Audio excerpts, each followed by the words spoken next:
Good evening, everyone. Welcome to Chatham House. It's wonderful to see such a full house for this Leonard Shapiro lecture.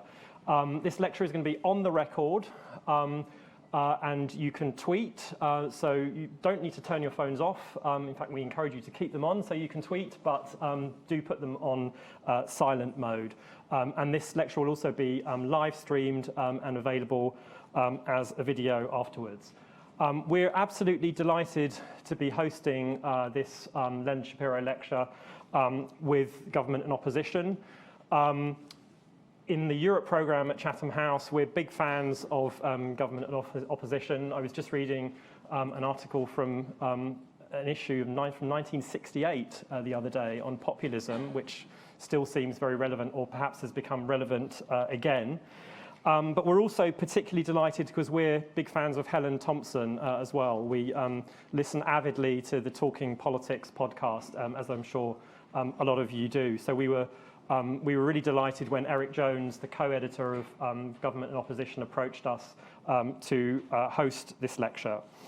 The way we're going to do this is that I'm going to invite shortly Laura Cram, the other co-editor of Government and Opposition, to come up on stage and introduce the lecture and also properly introduce Helen. Helen is then going to deliver her lecture. We'll then have a discussion on stage, which I'll moderate. We'll go up until around about 7:15, after which you're all invited to come up and join us upstairs for a reception. So Laura, over to you.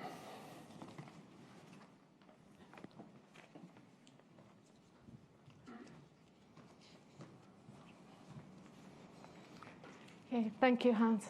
And thank you to Chatham House and to their team here, to Ludovine, to Hans, to Stuart, and the audiovisual team who are coming into play. And of course, to my co-editor, Eric Jones, for bringing together these two venerable institutions, government and opposition, and Chatham House, together to celebrate today the 2020 Government and Opposition Leonard Shapiro Memorial Lecture by Professor Helen Thompson. Now that said, and I'm really delighted we're in Chatham House and all the fabulous organisation, all the fabulous audience that we have tonight, but I'm not sure that Chatham House would in fact have been Shapiro's first choice of venue.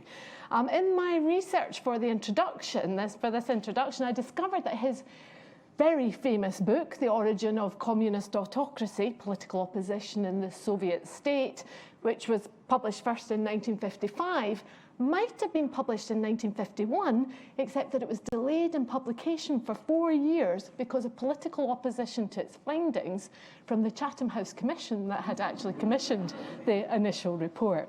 It was eventually published by LSE, encouraged by Karl Popper, and that's where he then took up an academic post.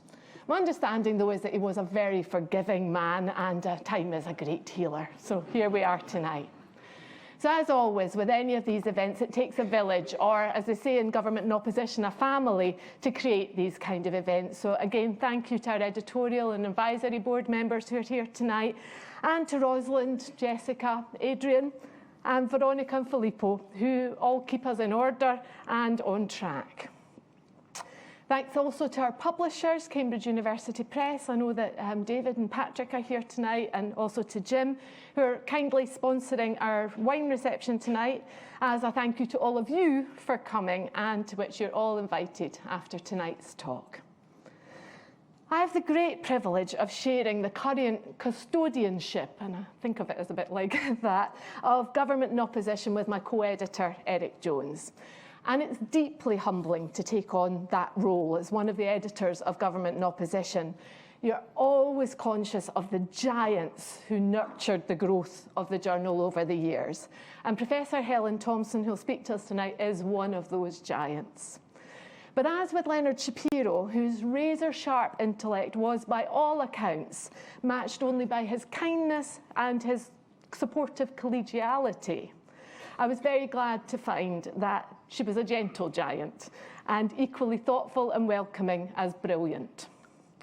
Leonard Shapiro was a renowned academic and profoundly influential scholar who reshaped our thinking about comparative politics and about how the Soviet politics might best be understood and conceptualized. Few students of politics or international relations will not have one of his tomes on our bookshelves from our undergraduate days. Shapiro was also a founding member of government opposition in 1965 as a journal. It was a journal that aimed to use insights from the study of comparative politics to help those that were making decisions, to tease out the complex issues that underlay them and the consequences emerging from their actions, and to breach the divide between academia and the world of policy making and public discourse. In his honour, every year, government and opposition hosts the Shapiro Memorial Lecture by distinguished scholars. And you can see there's a link somewhere to the Shapiro lectures. You'll find on the government and opposition page a list of lectures and links to those by Cass Mudde, Carrie Wickham, Mark Blythe, Simona Piattoni, and many, many others. But this year, and again, today's lecture is being live streamed and it will also be published on the journal so you can follow it up there. This year's a really special pleasure because Professor Helen Thompson is not only a brilliant political economist and one of our very finest contemporary thinkers on current political conundrums and their roots, but she's also one of government and opposition's own. Our forward-looking founding editor, Gita Ionescu, took an early interest in international political economy that was not spotted by many other journals. And from her very early success in winning the Student Essay Prize, Helen's never been allowed to get away. She's served as editor, chair of the advisory and editorial boards, and has said that though she wouldn't want normally to edit a journal, G&O is different because of the people. And I second that. In 1994, Helen moved to Cambridge University, where she's Professor of Political Economy. Her prize-winning contribution to the Academy continues unabated. She won Best Article Prize, Crick Best Article Prize from Parliamentary Quarterly in 2017, and British Journal of Politics and International Relations Article of the Year in 2018. No pressure for the 2019 round at all, Helen. Helen Thompson's an exceptionally worthy bearer of this honour. First and foremost for her unquestionable academic standing, but also for her public outreach work, and finally because she enjoys a special place in the heart of her students, colleagues and the government and opposition family. Leonard Shapiro was renowned for his controversial intellectual contribution in recognising the importance of the historic roots initiated under Leninism that produced continuities and conditions that allowed in part for Stalinism to emerge. Helen Thompson also tackles controversial and often uncomfortable terrain, forcing us to consider the historic political and economic roots and existing fault lines that often underpin current crises, and for example, the highly politicised developments post-2008. Her work places contemporary political economy and geopolitics in historic and comparative context, providing exceptional insights, as I know we will hear today. Schapiro was also known for traversing the boundaries between academia and the real world, also serving at the bar and for working for the intelligence services. He spoke multiple languages and communication was his strong suit. Helen Thompson's contribution to the public communication of complex political thought is exemplary. Her unwillingness to accept the privileged position of academic knowledge has her leading the way in how to engage in political discourse as an academic. Her role, along with her colleague David Runciman and producer Catherine Carr in the Talking Politics podcast, which will be producing an issue on today's lecture, has 120,000 average downloads per week, is reaching audiences that just might never have been able to access such discussions. Shapiro was also renowned for his dedication to teaching, and even when retired, returned to give weekly lectures to his students at LSE. Helen's been Director of Studies at Clare College since 1995, has won University Prize for teaching, and has helped shape the lives and careers of many grateful young and now not so young scholars. Finally, though, I leave you with the special place that both Leonard Shapiro and Helen Thompson have at the heart of G&O. Sam Finer's beautiful obituary in G&O describes not only the immense scholarly contribution of Leonard Shapiro, but his place in minds and hearts as a great and dear man and as a great teacher. Peter Redaway talks of Shapiro's integrity, his wholeness as a person, a citizen and a scholar. Julius Gould Says there's no one to whom I could more readily turn in time of difficulty and secure wise counsel, encouragement and moral support. From Michael Opshaw, one's approach to him was never a mixture, but one of indistinguishable admiration and affection. It won't surprise you to hear that when I approached colleagues for their thoughts on Helen's contributions to the Academy and to the journal, they came back to me echoing almost exactly those words. Without further ado, I give you Professor Helen Thompson with the 2020 Government and Opposition Leonard Shapiro Memorial Lecture on the would-be federation next door, What Next for Britain?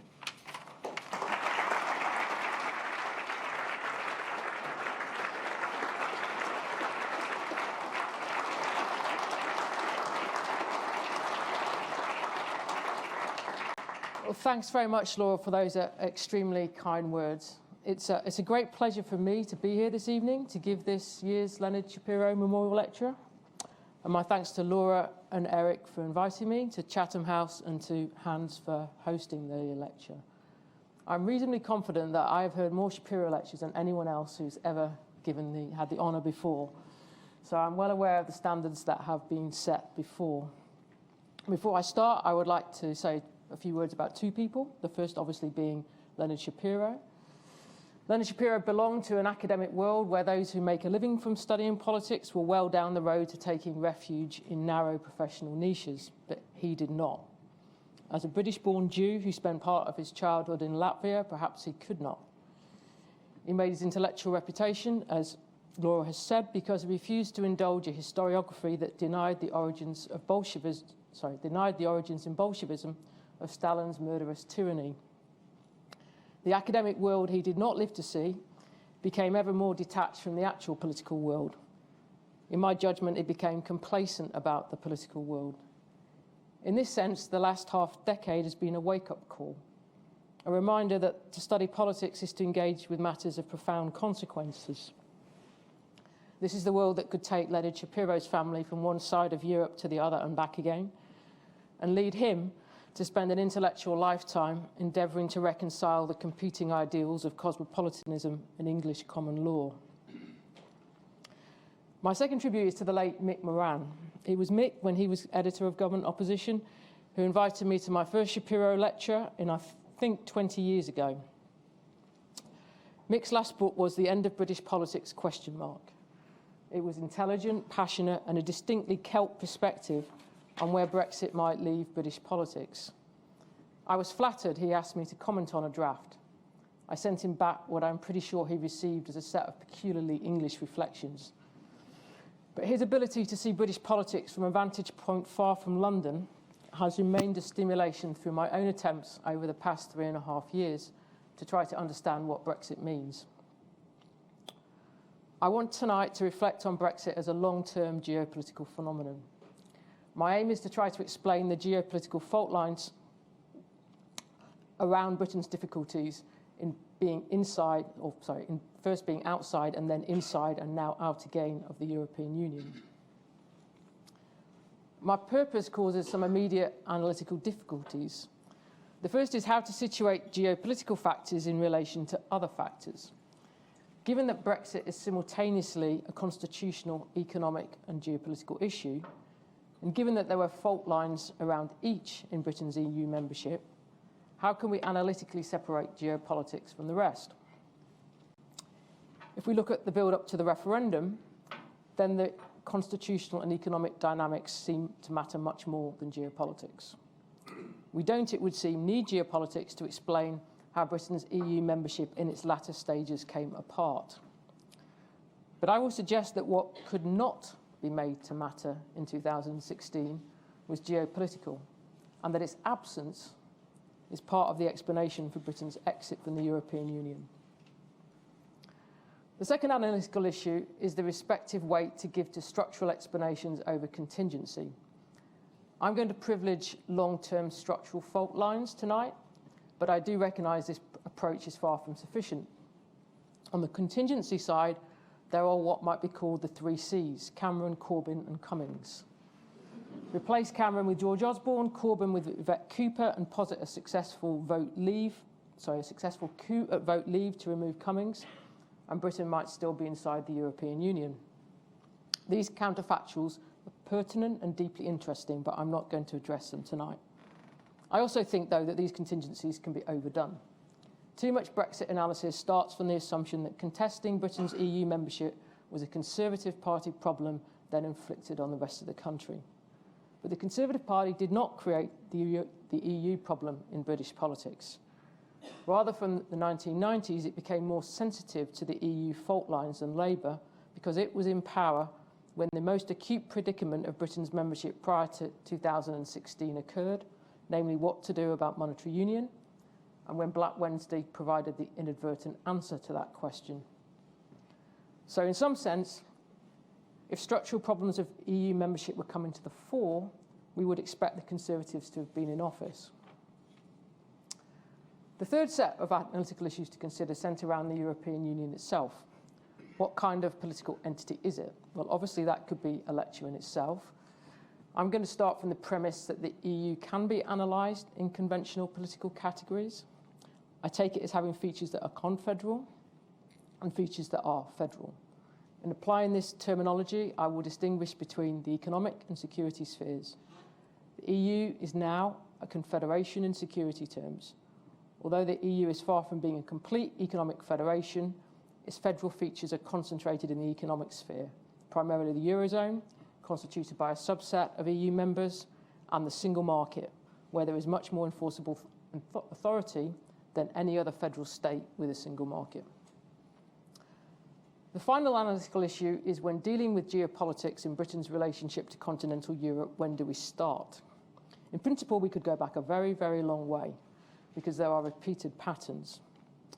But for all the persistence of old patterns, we should recognise that the EU and its predecessors have existed in specific geopolitical environments, all dominated by the United States, and that the relationship between the EU and NATO is of huge significance to the EU's existence. I'm going to lay out 5 successive predicaments British governments have faced about a confederal or federal European entity, proposed or actual, and explain how geopolitics stood in relation to each. I'm then going to present the future as the 6th predicament in much the same terms. So let's start at the very beginning in the late 1940s, when the American president and many in the US Congress wanted the British government to establish a customs union with other West European states. For Washington, a West European economic federation was a necessary condition of West European security, a problem President Truman did not want to deal with via a military alliance. For the Attlee government in Britain, this American expectation was problematic, both economically and geopolitically. Britain did twice as much trade with the Empire and the Commonwealth as with continental Europe. And the Attlee government wanted an American security guarantee, as did the French and the Benelux governments. They wanted that guarantee not simply to deal with a Soviet security threat the Americans identified, but what they saw as the German one. A West European customs union that included Germany could not be the foundations for a federation to realise security, when in their minds Germany was a security threat. In this respect, the fact that the customs union came to nothing between 1947 and 1950, and the Truman administration did agree in 1949 to form NATO with a direct American military guarantee, was a major British triumph. But NATO left 2 unresolved problems, namely French security if and when the coal-rich Saar was returned to West Germany, and West Germany's security in regard to the Soviet Union. The European coal and steel community was the French response to the first problem. The same year it was agreed, the Americans quickly brought the second issue to a head by suggesting West Germany join NATO. Since this option was unacceptable to the French, a path now opened to a West European Security Federation via the European Defence Community, the treaty for which was signed in 1952. For Britain, the European Defence Community was initially much more difficult to deal with than the customs union proposal had been. This time there was sufficient American pressure and financial inducement for France to move. If the European Defence Community had been ratified, Britain would have had to accept a security federation as a neighbour and might have been under persistent American pressure to end its defence sovereignty and join. Britain was saved this time by the French National Assembly's unwillingness to ratify the treaty. But this was not simply a matter of good fortune, as might be said about the French electorate's unwillingness to ratify the constitutional treaty 61 years later. The British government had leverage over the European defence community's fate because it could offer a long-term security guarantee to France to maintain British forces on the continent. Indeed, it was French insistence upon a long-term British troop commitment that effectively derailed the European defence community. The British government also had some security leverage over what happened next. Anthony Eden's government was able to persuade the Americans to retain the troop guarantee they had given to the French before the European defence community fell, as well as add its own. This offer made it possible to persuade the French to accept a rearmed Germany inside NATO, an outcome which the British government had largely wished for all along. British security leverage at this point was critical. Confronted with a choice between a European security federation and strong British participation in a European security structure, the French in the final instance chose British security participation. If though Britain survived its first post-war European trials, there were already by 1955 indications of some of the deeper trouble to come. The relative success of the European coal and steel community and the failure of the European defence community led to new talks among the Six, as they were sometimes known, for a customs union. These Messina talks and the subsequent Intergovernmental Conference set up Britain's second European predicament, which ran from 1956 to 1973, the year of accession. This proved much more difficult to resolve, although eventually at some cost it was. The NATO settlement over West Germany made it possible for the Six to return to economic matters. Although the Intergovernmental Conference began in the summer of 1956, it was a Suez crisis in October-November that year that created the decisive political conditions for the creation of the European Economic Community and the European Atomic Energy Community. The Suez crisis graphically demonstrated that while NATO with West Germany inside might have provided an answer to the Soviet threat problem, it offered no answer at all to West European energy security problems in the Middle East. 70% of oil to Western Europe in 1956 came through the Suez Canal. West German Chancellor Konrad Adenauer described the British-French military intervention against Egypt as an act of European raison d'etat, and was appalled that the American president prevented the West European states acting to prevent their interests. Suez saw several partings of the way on energy security. Some West European states, led by Italy, began to cultivate an energy relationship with the Soviet Union. The French wanted energy independence and hoped that an EEC customs union that included oil-rich and French-ruled Algeria would help secure it. By contrast, the British government thought that it could still rely on supply from Iran and Iraq and wished to restore the US relationship. And despite Suez, the US still needed Britain to act as a security guarantor for oil via the Persian Gulf. The European Economic Community's emergence in 1957 as part of the Six's response to Suez posed acute problems for Britain because the customs union ensured discrimination against British exports.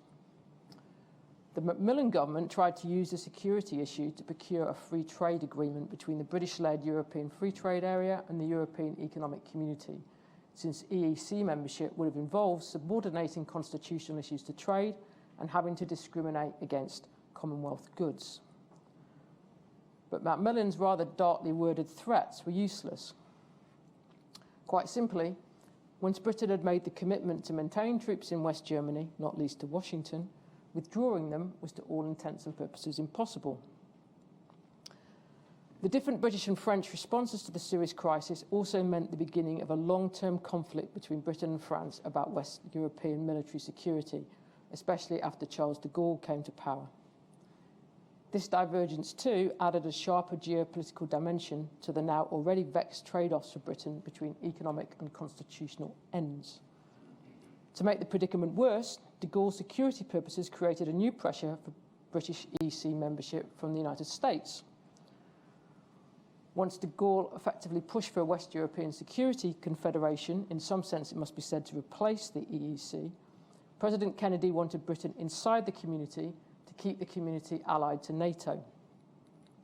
Macmillan was willing to trade a membership application for obtaining Polaris missiles from Kennedy, but doing Washington's bidding to protect NATO could only invite a French veto, and made joining the EEC to deal with the trade problem even more difficult, and in the end impossible, so long as de Gaulle remained in power.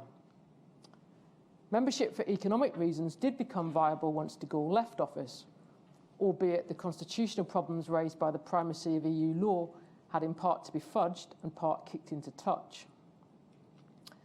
Entry to the European community in 1973 also represented a geopolitical reorientation from the United States that in principle could have lessened the geopolitical tensions between Britain and other EC members, especially France.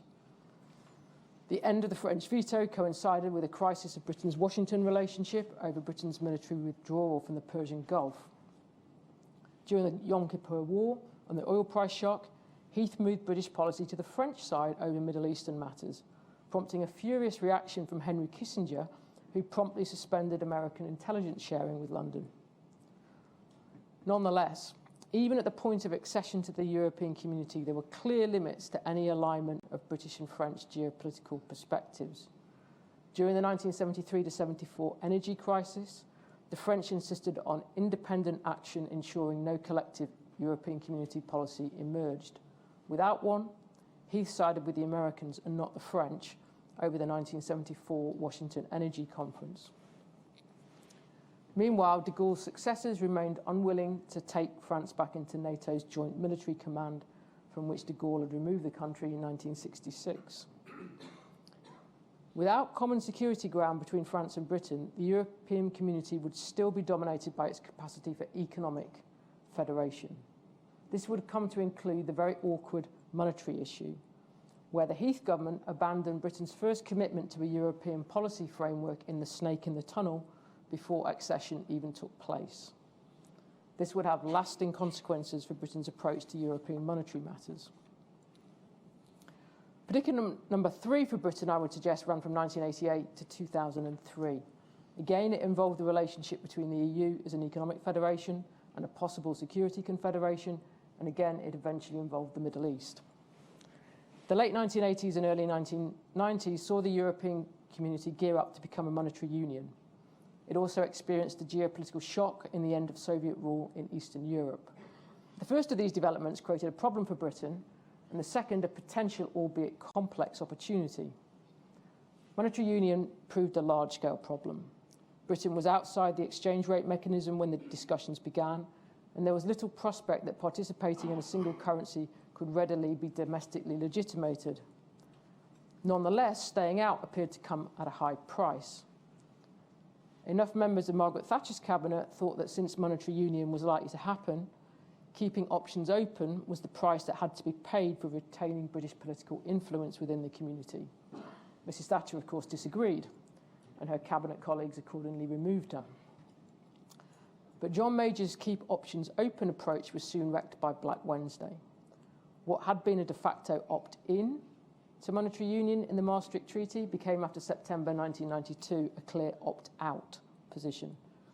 Indeed, this opt-out strategy became the template for all awkward treaty changes thereafter. Meanwhile, the geopolitical shock of the Cold War's end opened up a possible path again to the EU becoming a security confederation. The Major government wanted to make the security confederation provisions in the Maastricht Treaty in practice absolutely NATO dependent. It was helped in this by the fact that the EU's supposed foreign policy hour of Europe in the Balkans turned into a disaster requiring NATO intervention. Tony Blair, by contrast, attempted a radical shift in strategy. For Blair, making the EU an actual security federation was the means to ground politically Britain's EU membership in increased British influence. An EU that was a deeper security confederation could, he thought, shift the EU's centre of gravity to an area where Britain could exercise leadership. This strategy entailed moving closer to France and accepting the EU should have at least some military independence from NATO. The bilateral Franco-British San Malo Declaration in 1998 provided the basis for the EU to acquire some military capability for peacekeeping purposes. But Blair's strategy came apart over events in the Middle East. Iraq bankrupted Blair's ambitions when he could not persuade the German Chancellor Gerhard Schröder and the French President Jacques Chirac to support the war. Blair wanted a common EU position on a Middle East issue when one was simply not available. Moreover, the Iraq War now illustrated how Middle Eastern discord could spread to divisions within the European Union about Russia. Jacques Chirac could not contain his fury that those East European states that were about to join the EU sided with Washington over Paris, putting NATO and their Russian fears first. Without any realistic prospect that the EU could develop as a security confederation, Blair was back to the problem he inherited. If the EU were a partial economic federation and Britain could not join monetary union in the absence of democratic support, there were limits to British political influence inside the EU. Predicament 4, I would suggest, ran from 2009 to the referendum in 2016, and it centred on the hitherto suppressed constitutional legitimation problem, the Eurozone crisis and their lethal interaction. By 2005, all three then principal British political parties had reached a consensus that there had to be a referendum on the constitutional treaty. This could have produced a crisis for British membership if the Labour government had had to go ahead with a referendum, but this was avoided by the French and Dutch no's to the treaty. The repackaging of the constitutional treaty as the Lisbon Treaty restored the problem. Gordon Brown responded by ignoring it, in good part because any attempt to re-legitimate membership via any referendum was, as Cameron was to discover, very risky. But the Conservatives could not as readily ignore the constitutional legitimation problem. The coalition government passed the 2011 European Act, which promised a referendum on any new treaty that removed powers from Westminster, and it also made a commitment to try to renegotiate some Lisbon powers back from the EU. The Eurozone crisis pushed Cameron's attempts to claim powers back in the direction of protecting financial services from new single market regulations. But even in principle, this could only have worked with a confederal opt-out tactic on a new treaty, and the 2011 European Union Act added to the unlikelihood of there being one. Moreover, financial services in the city were never viable issues for constitutional re-legitimation. Flawed as it already was, the claim powers back strategy was then derailed by the politics of freedom of movement under conditions of the Eurozone crisis. Confronted with a rising UKIP, Cameron switched from an initial promise in his Bloomberg speech to concentrate renegotiations around the relationship between the single market and monetary union, and switched to the issue of freedom of movement. This move was more domestically coherent in motivation, but even more impossible to realise inside the EU. In wanting an emergency brake, Cameron took on the single market's extremely strong unitary authority. Cameron was now endeavouring to have voters re-legitimate the status quo of Britain's EU membership, but the status quo after they had witnessed a demonstration that Britain was part of an economic federation where sovereignty belonged to the EU and not the British Parliament.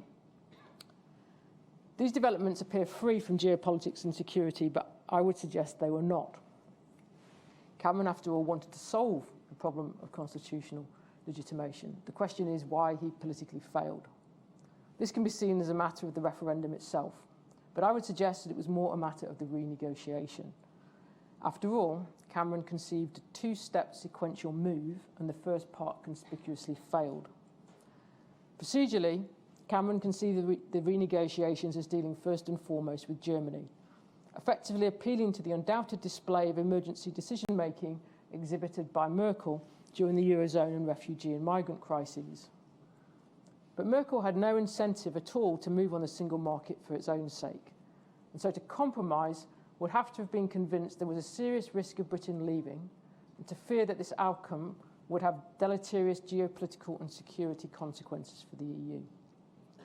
Yet German politics is the crucial reason the EU struggles to engage at all with geopolitical questions and is a weak security confederation. As recent German pronouncements on NATO have shown, German politicians, including Merkel, tend to assume that because Germany needs NATO to provide security, the EU-NATO relationship in its existing form must endure.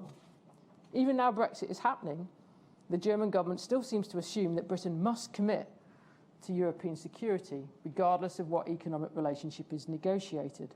The other week, AKK, Merkel's supposed successor, said that on defence and foreign policy, quote, the UK has to be a privileged third party in our German and EU cooperation, while simultaneously warning that a trade agreement would be harder to negotiate because there could be no question of British cherry-picking.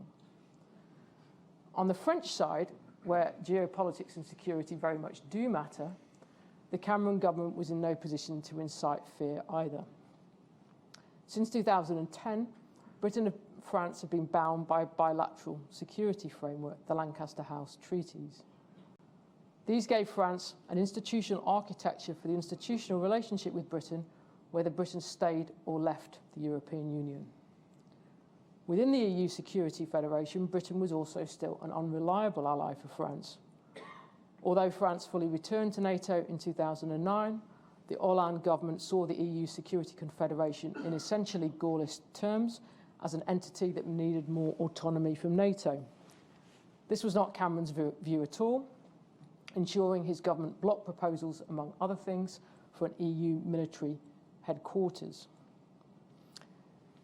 Seen this way, the German government was not movable on the single market for Cameron because it does not expect to have to make any concessions in other spheres for geopolitical reasons.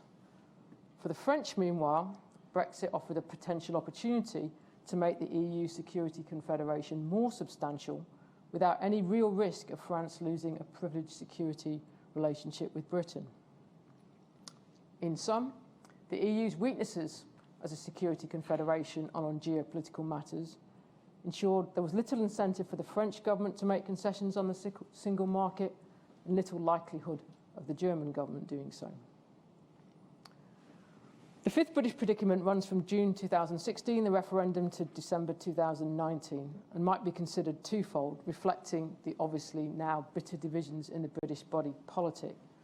For the May and then the Johnson governments, it was how to negotiate a withdrawal agreement that could pass the House of Commons, and for Remainers in Parliament, how, at least after the 2017 general election, to recontest the decision to leave. I shall concentrate entirely on the first of these, although I would suggest that a significant part of the attempt in Parliament to stop Brexit came from a judgment that Britain's geopolitical position in the world should not be subordinated to British democratic politics. Let's start with the protracted difficulties in the Article 50 negotiations, with what the astute French analyst Francois Heisberg identifies as a paradox. In 2016, it was reasonable, he wrote, to expect that governments sharing the same basic defence and security interests would behave rationally and work together to limit the negative consequences of Brexit. I think the geopolitical explanation, and of course it's not the only one, of why Article 50 negotiations instead became as fraught and potentially as destructive as they did, starts again with the weakness of the EU as a security federation and its reliance on NATO. This ensured Britain was still bound into ongoing security cooperation with most EU members, whatever happened. In order to have followed through on the implicit security threat in Theresa May's Article 50 letter in 2017, if Britain was asked for more than the government would contemplate on the economic side, there would have to have been sufficient domestic political consensus to make leaving the EU about Britain's relationship to the EU via NATO too. This would have meant an overt alliance with Donald Trump. Yet there was nothing remotely like the domestic political consensus to raise the stakes on NATO matters and ally with Trump. By the Future Partnership document published in July 2018, the government was to the contrary, saying that Britain was, quote, unconditionally committed to maintaining European security and could continue to contribute to common defence and security policy operations. In this respect, the incentive for the EU to prioritise long-term security cooperation over the single market's cohesion was not there. Heisberg's paradox is in part further explained by the fact that after the referendum result, there was a shift in the EU on security policy, so there wasn't really an established security status quo from which the Article 50 negotiations could begin. With Britain leaving the EU, moves to which Britain had been opposed could be agreed, including an EU military headquarters and a framework for some states to integrate further in defence under what was called permanent structured cooperation. In December 2017, the EU's then High Representative for Foreign and Security Policy said, "All the building blocks of a security and defence union are finally there." One of those building blocks she could have added was Brexit. But of course, the EU actually becoming a load-bearing security federation is an entirely other matter. The EU remains completely constrained in this area by Germany's extremely limited military capability and by profound internal disagreements about NATO. In reality, any security ambitions the European Union have still require a close relationship with Britain. What in French terms was previously EU strategic autonomy is now European strategic autonomy. Macron does want an ongoing security partnership with Britain. He's shown no inclination to bend the Lancaster House treaties. The European Intervention Initiative he pushed to provide a military capacity for intervention in crises around the EU's borders exists institutionally outside the European Union, and it does so to include Britain. Indeed, Macron is clearly more interested in the European Intervention Initiative than the EU-based permanent structured cooperation framework. It was Theresa May who chose not to use this enduring common security ground with France to try to make the withdrawal agreement more palatable to Conservative MPs. Indeed, by agreeing to participate in the European Intervention Initiative without then having secured a withdrawal agreement, she went, we might say, in the opposite direction. However, there was a clear change of approach on security and geopolitical questions when Boris Johnson became Prime Minister. Johnson sought and got changes to the political declaration on future military cooperation, with new language stating that Britain would retain sovereignty in deciding levels of cooperation. He also immediately made a change on a matter around Iran. May had stuck with France and Germany on almost all matters Iranian after Trump ended the Iran nuclear deal. This included trying to put together a European naval response when Iran seized a British-flagged tanker in the Persian Gulf last summer. On day one, on becoming Prime Minister, Johnson had the Navy join the US-led operation in the Gulf. Certainly, Johnson has since kept Britain allied to Germany and France in what has proved a vain attempt to preserve the nuclear deal, and he issued a joint statement with Macron and Merkel in response to General Soleimani's assassination. But his decision over naval action in the Persian Gulf was a demonstration that Britain had on Iran the capacity to withdraw cooperation and ally with the United States. It was also a demonstration, not for the first time, how far Britain and the EU share basic security interests in the Middle East is very much disputable and very much politically contested. What then about the future as the sixth predicament? Now Britain has left the European Union, how can the Johnson government simultaneously construct new economic and security relationships with the EU while stabilising Britain's own territorial union under secessionist pressure in at least Scotland? If we put this predicament into its geopolitical context, the possible contingency of the American relationship to Europe is, I would argue, now central. There is the risk that the American security guarantee to the EU via NATO is coming to an end. That would be a problem for Britain, regardless of Brexit. The British Defence Secretary, Ben Wallace, recently told the Sunday Times that the prospect of the US ending the security commitment keeps him awake at night. The case for this fear goes beyond Trump's reported personal threats to withdrawing the US from NATO. In a world in which the United States' geopolitical priority is containing China, NATO is a secondary consideration. But there can be no common EU or EU plus Britain response to this problem. The American international relations scholars John Mearsheimer and Stephen Walt argue that since Russia does not have the capacity to dominate Europe, the United States doesn't need a permanent military presence in Europe and can be an offshore balancer. But in practice, the United States has increased its military presence in Europe in recent years, primarily by deployments in Poland and the three Baltic states. What might be on offer in any post-NATO scenario would perhaps be security guarantees to individual East European states in regard to Russia. This would be an outcome that would obviously be incredibly divisive within the EU, especially given Macron's desire to reset Russian relations. It would raise the question of whether Britain could or would back bilateral American security guarantees, and at what political cost it could and would do so. Then there are the questions of the Persian Gulf and Iran, and how far these will continue to expose differences between Britain and France and Germany. On the Persian Gulf, Trump has also been frustrated, claiming that the Europeans, Japan and China are all free riding on the American Navy, when he says the United States no longer needs Middle Eastern oil. But American withdrawal is unlikely, not least since the American economy would seriously suffer from a large hike in oil prices caused by supply problems through the Strait of Hormuz. And no American president is likely to want the Chinese Navy policing the Gulf. There will, though, perhaps be more pressure on the EU about burden sharing in the Gulf, since with Britain having left and Albania's accession talks having been vetoed, no EU member state or prospective member state is contributing at the moment to naval protection for ships in the Strait. But Germany in particular is unlikely to move closer to the American position, especially given that it now imports relatively little oil from the Middle East.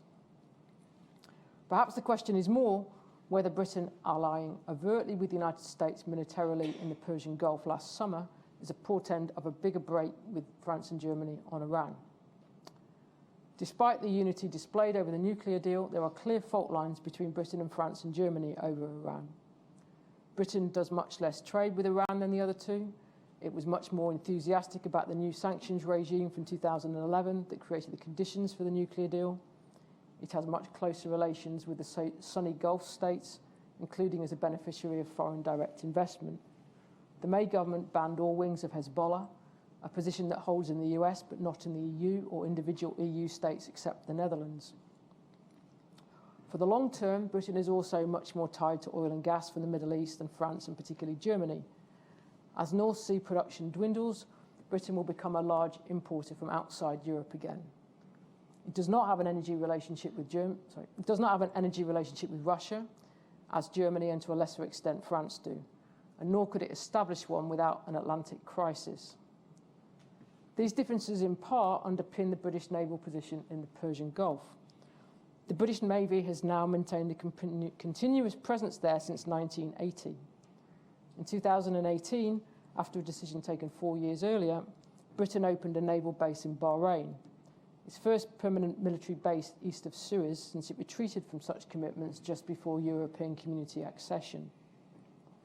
Seen this way, the May government's willingness to hug the EU so close on the nuclear deal may have been the aberration. Johnson is not likely to escape ongoing Iran issues in working out Britain's future and economic security relationships with the EU, any more than Macmillan and his successors could escape the legacy of Suez. To conclude, Britain has faced ongoing difficulties around the EU and its predecessors generated by the geopolitical environment and questions of how to judge geopolitical considerations in relation to economic and constitutional considerations. In part, these predicaments have arisen from Europe's general post-war geopolitical difficulties. There are structural fault lines around military and energy security for European states that have run straight through from the late 1940s. One exists in relation to the EU's awkward relationship to NATO as a military alliance.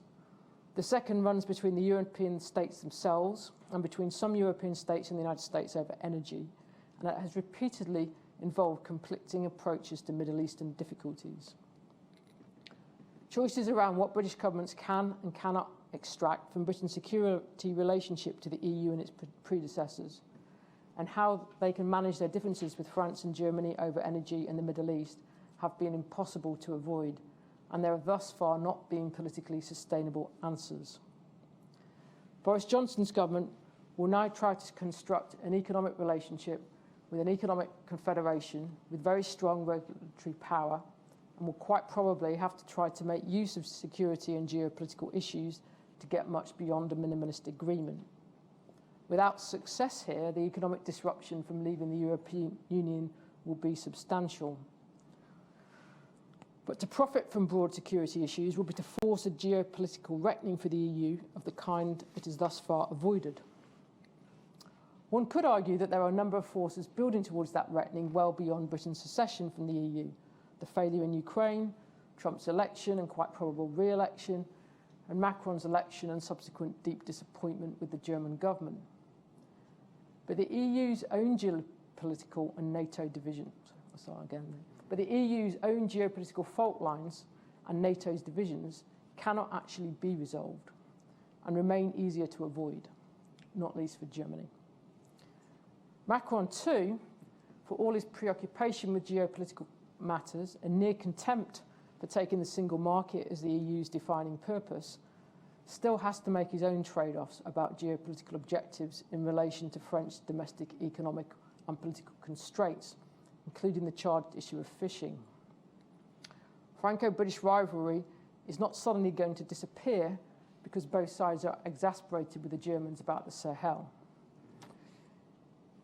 In a world geopolitically dominated by the United States, where the European Union exists as a neighbour, and where the European Union and NATO are divided about military and energy security, British governments will continue to face very sharp predicaments about how Britain can have a politically sustainable relationship with the European Union and at what domestic political price.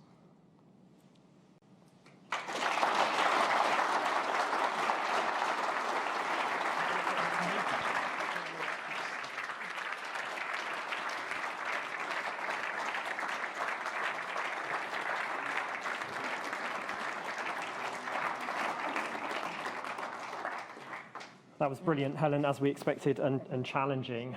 And I always think that listening to you talk about Brexit and reading you on Brexit makes one realise how superficial and ahistorical a lot of the debate we've been having in Britain over the last few years has been.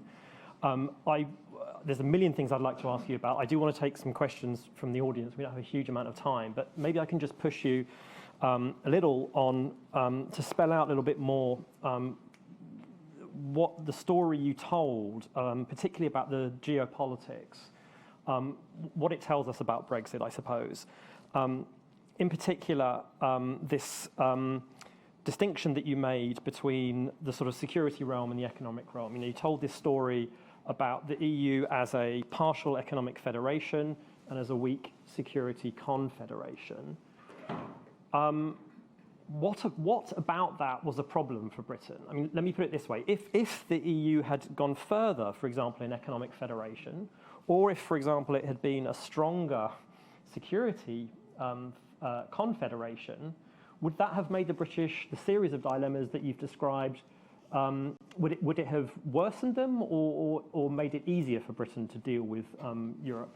That's a good question. I did have a whole section about this that I took out. I think that early on, and perhaps even, certainly early on, a security confederation that had a clear relationship to NATO, and that was the focus of, if you like, to use the language which I was trying to avoid, of West European integration, that would have been easier for Britain.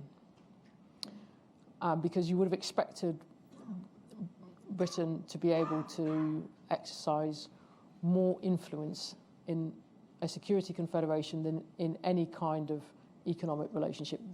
The problem with the economic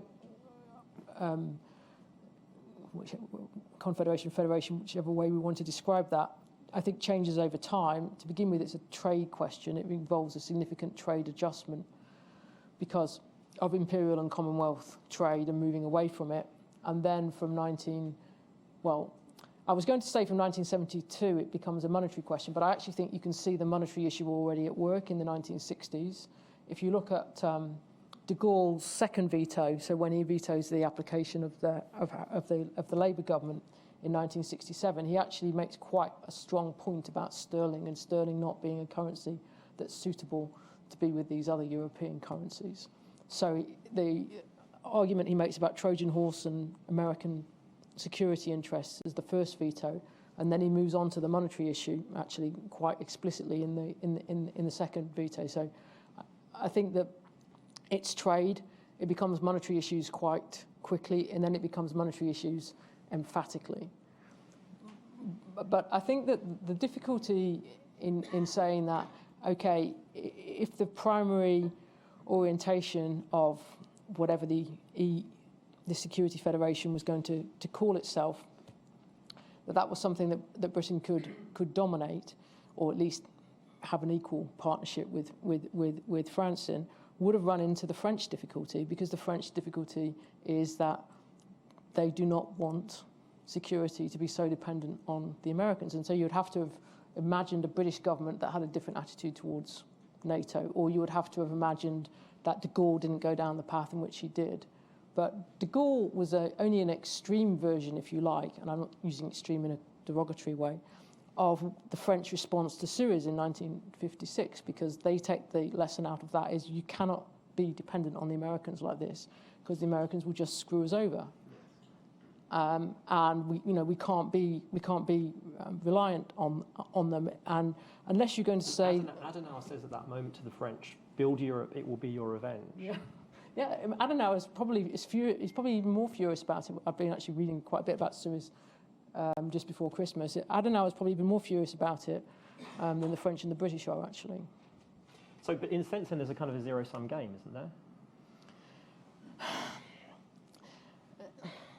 It is, but the thing is that you can clearly manage these problems, and that's partly the story. You could tell the story slightly differently than what I did, and suggest that what happens is that you should just keep trying to manage the predicaments, and you shouldn't try to solve them. And that Cameron's mistake was to try to solve something that was unsolvable, right. And that he thought that there was a sort of like sticking plaster that could be put onto the constitutional legitimation question, and he didn't realise how all the different bits fitted together, and that the sticking plaster actually was going to be destructive. So I don't know whether it has to be zero sum in the end, right. But I do think that we all have to accept that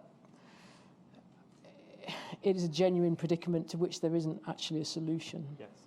Then after the referendum in 2016, both the UK and the EU decide to kind of separate the economic and security realms. There's this kind of, as I say, agreement almost to not allow questions of security and Britain's commitment to European security to in any way influence the negotiations about the economic relationship. Do you think that was a mistake?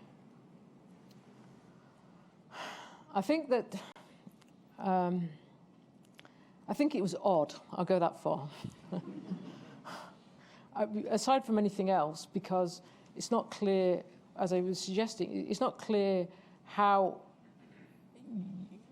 Well, put it differently, the only sort of two potential cards that the UK had was either the threat of no deal or making some security threat. Now, the threat of no deal wasn't plausible because there was nowhere near sufficient domestic political support for Brexit in order to think that you could sort of absorb that level of economic disruption into British politics. So what's left was the security card. And now, I don't think that's an easy card to play, not least because I think the Germans they just don't think like that. I mean, it's a repeated pattern, not just with the British, but with the Americans and to some extent the French, is that they don't do trade-offs between economic questions and security and geopolitical questions. It drives everybody else mad, but they don't do it. They may have to in the future, but I wouldn't even necessarily bet on that. So I think there was a strong sense, I mean, and I say this just from things I've picked up rather than having really decisive evidence about this, that the Foreign Office did not want foreign policy questions to get mixed up with trade questions. Yes. So they wanted separate spheres. It seems being sort of indecent. And Theresa May's attempt then to tie them together in the Article 50 letter came apart as soon as she lost the majority in 2017 and was generally in a much weaker position. And that approach clearly caused a great deal of consternation amongst people in the Conservative Party. And I do think there was an attempt to shift this when Johnson came into power. I'm not suggesting whether it was saying anything about whether it was successful or not. I just think you can see some change of approach. And do you see going forward, given, as you say, the shift under Boris Johnson, that Britain might in some way play that security contribution in a different way? I think it's the Iran question that really is the issue going forward. And I think if you look at trying to make sense of what Johnson's done on that, he has gone both ways. As I say, he did make this really, I think, pretty significant decision on day one about the naval action in the Gulf, but he has still hugged Macron and Merkel close on other Iran issues thus far.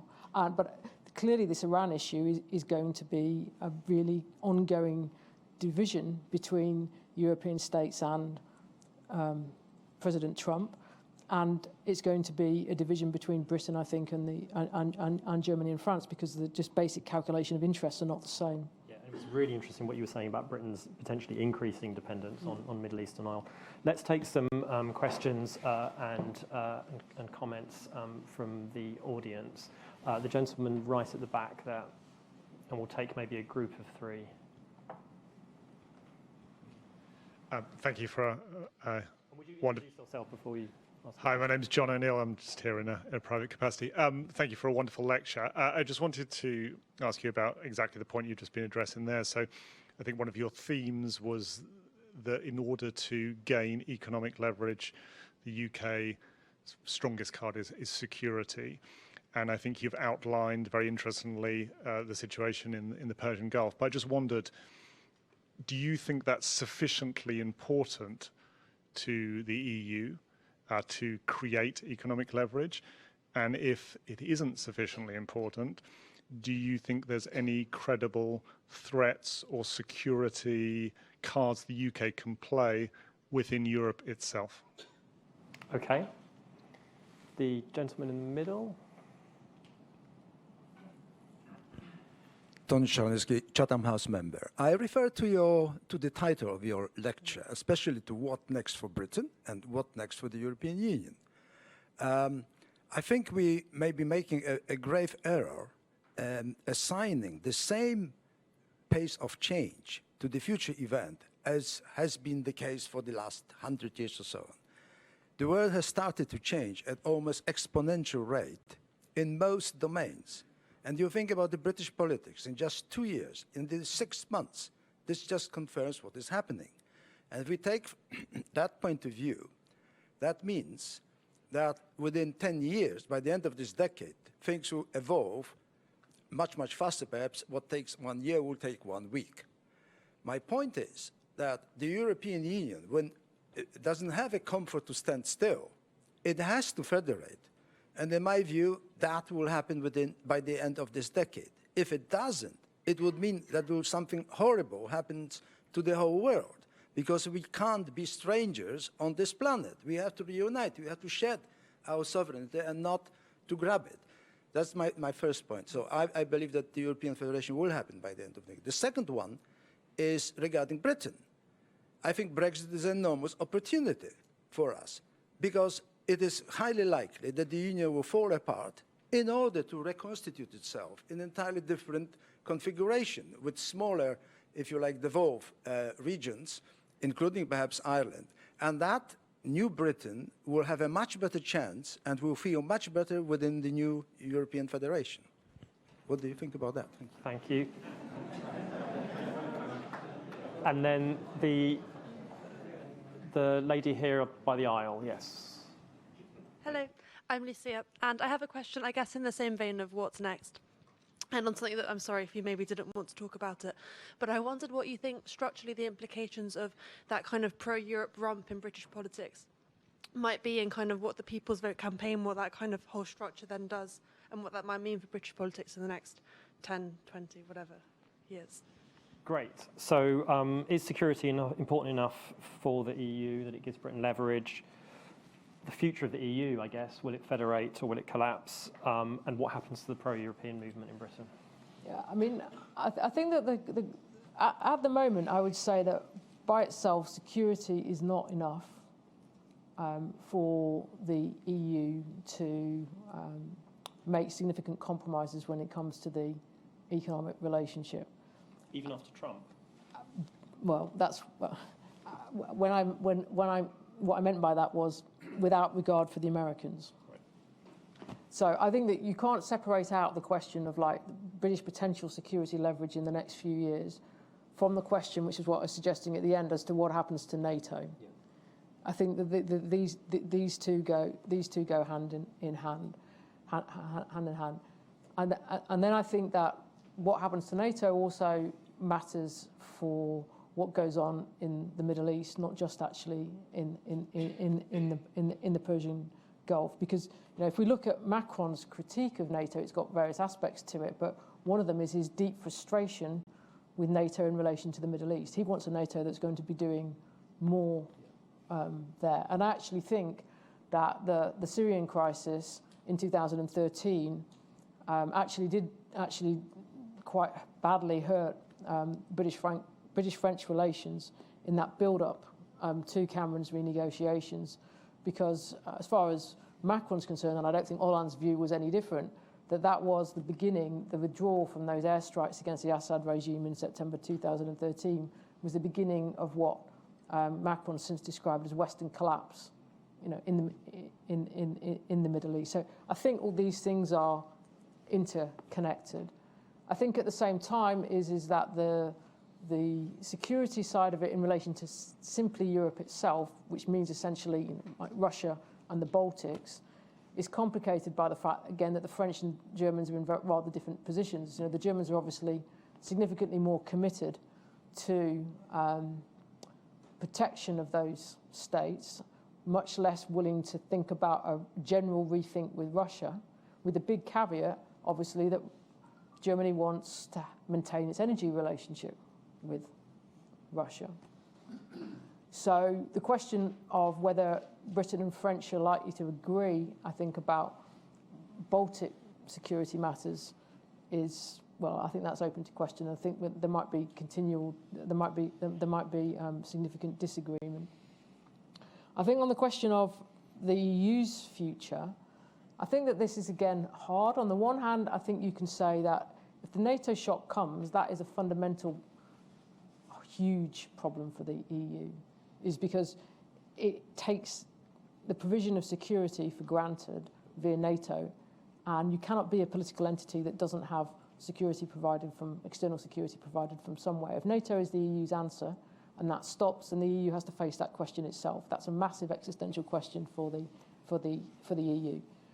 The second thing is though the monetary union is, regardless of how any of us might think that monetary union came about, or the rights and wrongs of it, or the consequences it has for Southern Europe, you can't readily undo monetary union without more extraordinarily disruptive consequences and probably a great deal of suffering, because you have all this debt that's denominated in euros in Southern Europe in particular, but not only in Southern Europe. So I find it quite hard to see how the EU simply falls apart when you have a monetary union that has as much debt as this monetary union does. Now, I agree with you that actually things could actually change incredibly rapidly over the next decade. I think that some of the, if you like, deep structural fault lines that are working themselves out have got the capacity to produce, very rapid economic and political change. And you can see this in some sense with Cameron and Brexit. He embarked on what he thought was not a minor move, but a kind of a way in which the problem was going to be, if not exactly completely solved, at least kicked into touch for another 10 or 20 years. And it all just came, it unraveled. And it unraveled, I think, in ways that he didn't understand. It unraveled, for instance, because he didn't think through what the consequences of the 2011 EU Act and making that commitment about holding a referendum when he was simultaneously trying to have a treaty. Because actually, if he said that there had to be a referendum in Britain on any new treaty, he pretty much guaranteed that there couldn't be a new treaty, because everybody understood that a referendum on a treaty in Britain would lead to a no vote.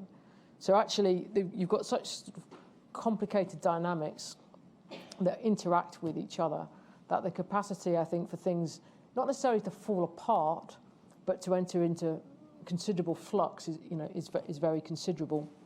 On the pro-European group, faction, whatever we want to call it, in British politics, I mean, it is the paradox of Brexit that for the first time it's created a significant pro-European political force in this country. Now, I think I can be sometimes somewhat sceptical about how much of it is actually to do with the European Union. and how much of it is a symbol for other things. But in some sense, it doesn't really matter whether it's sort of deeply thought through or coherent. It's symbolically attached to this cause now. I think that it will manifest itself in British politics, but not really necessarily in relation to Britain's future relations with the European Union. I think you will see it over questions about what immigration policy is going to be.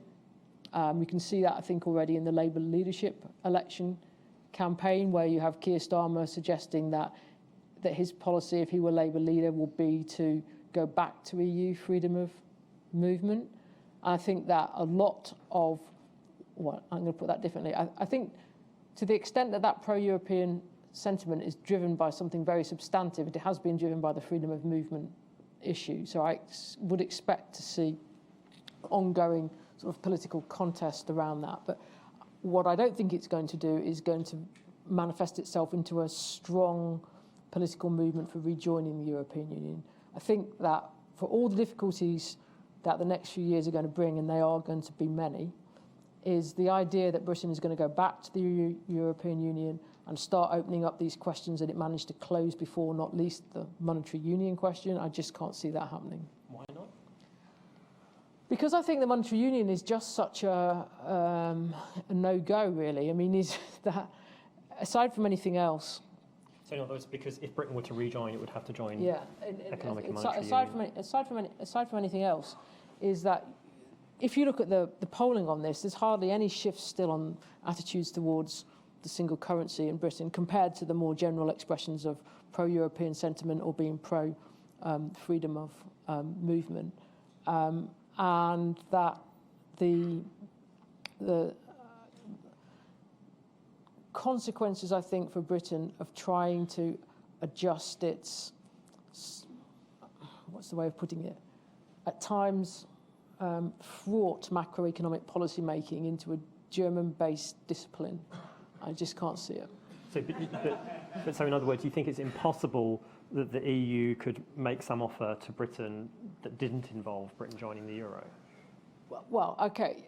I wouldn't absolutely say that that's out of the question. I mean, if we're talking about, you know, the EU having completely reinvented itself in 10 years' time, right, possibly, except I would put in the caveat that it's very difficult for the EU to reinvent itself where monetary union's concerned. I mean, it's much more likely to collapse in that sense than it is to be able to reinvent itself. But wouldn't it be possible that, for example, some of the other EU member states that aren't members of the euro would somehow reach some kind of, more definitive arrangement that would involve them being euro outs forever, and then Britain could join on that basis?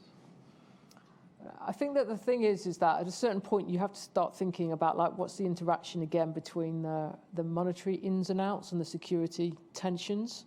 And so that clearly, the main group of outs are in Eastern Europe. Right. And if you're entering a period of fraught difficulties around the NATO question, and then you're trying to intersect that with the monetary ins and outs, I don't think it adds up to anything particularly coherent. Yeah.